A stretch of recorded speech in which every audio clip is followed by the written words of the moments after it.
Hi, and welcome to another Friday Ask Us Anything Live with Intrepid English. So, today I want to give you an overview of the punctuation we use in English, the different marks that we have, and why we use them.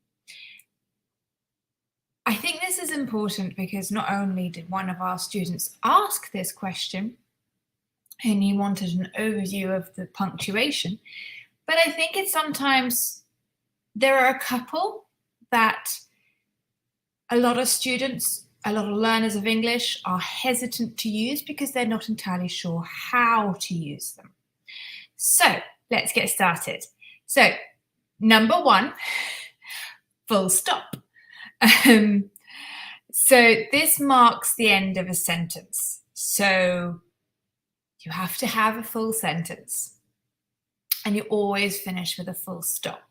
So you have a subject, a verb, and sometimes an object. And that is a full sentence, so therefore you must have a full stop.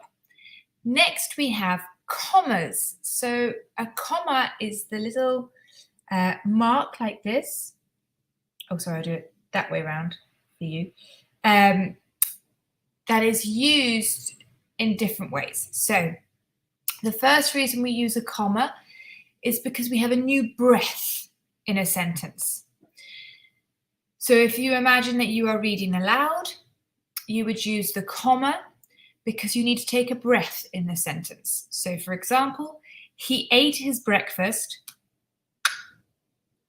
then slowly got ready for work. Okay, so he ate his breakfast, then slowly got ready for work. We have a breath, so we have a comma between breakfast and then. Another reason for a comma is when we are introducing a subordinate clause or phrase. So this is when it's extra information. So, for example, he ate his breakfast, consisting of a very hot cup of coffee and a burnt piece of toast, comma, then slowly got ready for work. Okay, so the extra information was the information about what his breakfast was, which was a hot cup of coffee and a burnt piece of toast. And that is very important when marking a subordinate clause, an extra information clause.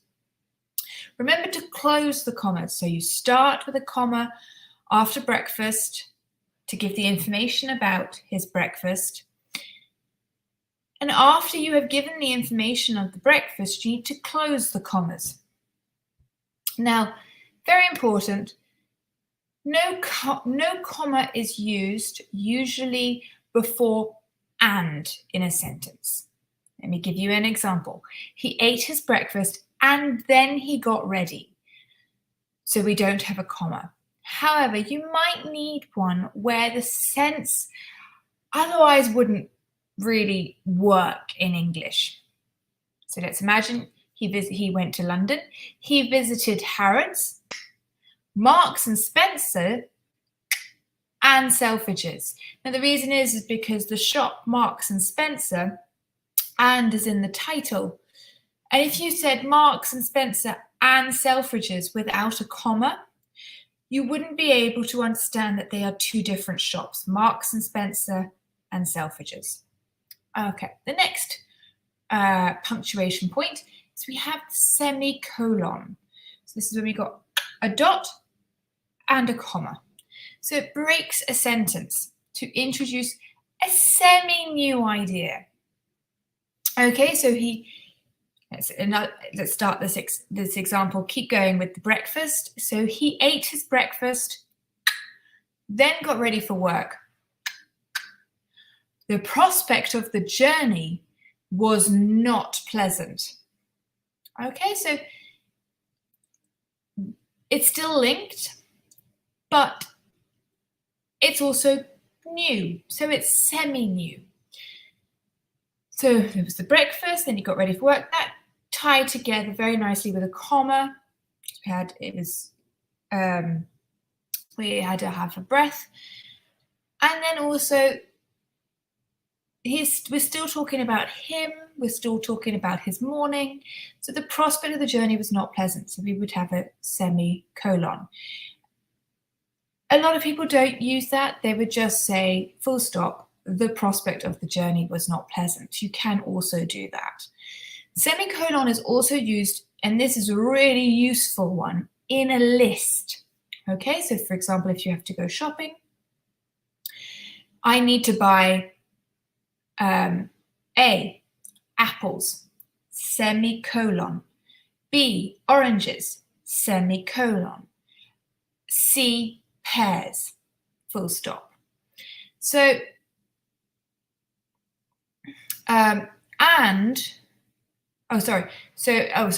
pears, semicolon.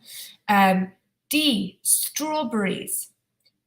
Now, full stop. So I would actually add and after pears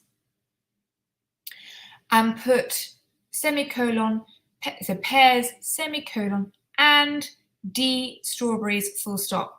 So the and goes before the final item on the list. Next up, let's have colon. So this introduces a list like the above. So you could say, I need to buy ... colon. A, apples, semicolon.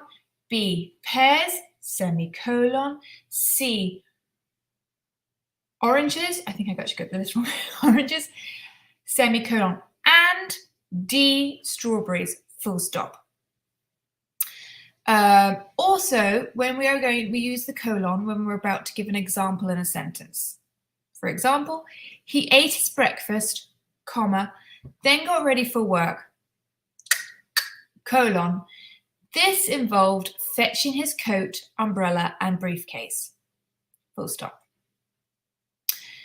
The next two are pretty, I think, self-explanatory, but I'm still going to cover them. So the question mark. This is when you have a question. You must finish that question with a question mark. Now, we also have an exclamation mark. That is when you are excited, scared, you are showing a lot of emotion. So, for example, he, help! Exclamation mark. I need my breakfast. Help! Exclamation mark. I'm starving. Exclamation mark. Okay, it's all to express high emotion. The next one would be brackets. If you've got brackets. Okay, so this is to give an explanation, extra idea in a sentence. And it's like a comma, but the brackets, it's really when it really doesn't matter. You can really take out what's in the brackets out of the sentence, and the sentence works absolutely fine. So, for example, he ate his breakfast, open brackets, at 8 o'clock as usual, close brackets, comma, then got ready for work. Now, you can obviously just use commas like I mentioned, but really the brackets is when it's just explaining and it's just a subordinate. It's not important. It's really not important to the sentence. So the commas kind of give extra information to the sentence, while the brackets just give a little side point, okay? It can also be used as a descriptive in written work. So, for example, on her essay on Flaubert, and then you would put open brackets, Paris, comma, because that's the place where it was written, and then Gallimard, the publishers, comma, 1968, close brackets, very important to always close brackets. She set out her three main propositions. So those brackets are giving a description on the work done by Flaubert. Next, we have apostrophe. So I have actually done a video on the uses of the apostrophe because it can get confusing. So, but just to cover again the points, we use an apostrophe for A when it's possessive. So, for example, Peter's email, Kate's exam. Now, we would say children's shoes.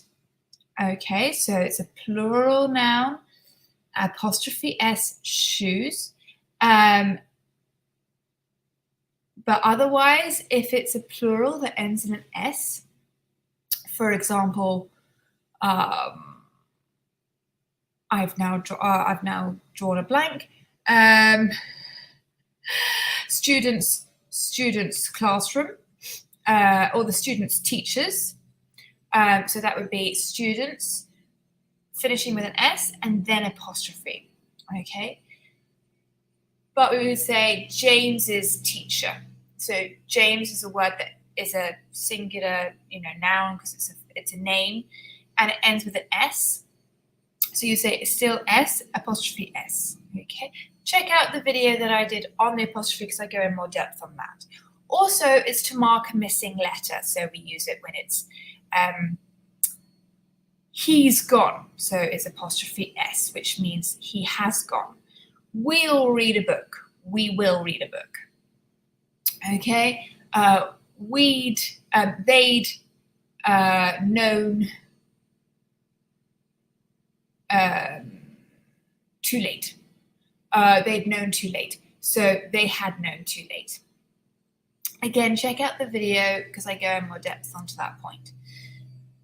So be careful not to use the apostrophe for other reasons. Those are the reasons. It's to mark a missing letter or the possessive.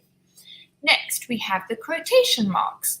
So again, like brackets and like the commas, if you open quotation marks, you must finish quotation marks. And again, it's to give a quote. It's what someone said, either in direct speech or a favorite quote that you have. The last punctuation point that we have is the dash or hyphen, it's called. Again, similar to brackets, remember if you open them, you must close them.